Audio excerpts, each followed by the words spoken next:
Operating instructions. Preparation and loading waste. Place the appliance on a flat, stable surface.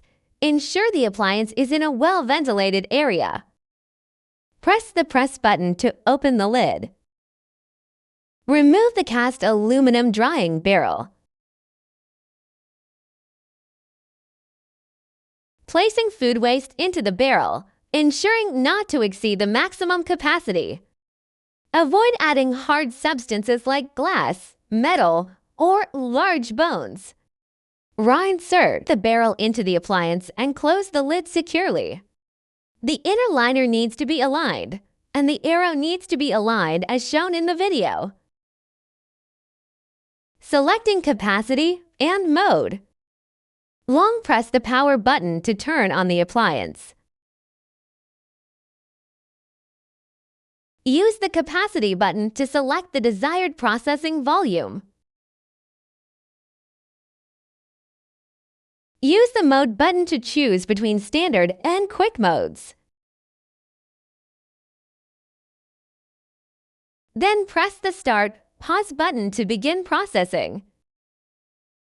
The appliance will automatically proceed through drying, grinding, and cooling stages. Upon completion, the appliance will shut down automatically. Cleaning mode. Add water to the cast aluminum drying barrel. Do not exceed half its volume. Close the lid securely. Long press the power button to turn on the appliance. Press the mode button to select clean mode. Press the start or pause button to initiate the cleaning process. The cleaning cycle will run for approximately 30 minutes.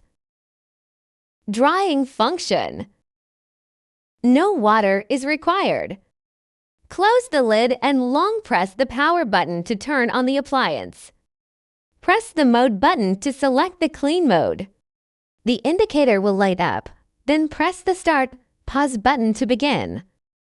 Use this function after cleaning or long storage to dry moisture and prevent odor or enzyme growth. Filter replacement.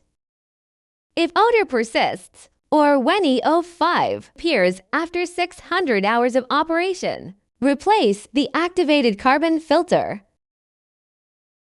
Turn off and unplug the appliance, open the filter cover, remove the used filter, and insert a new one.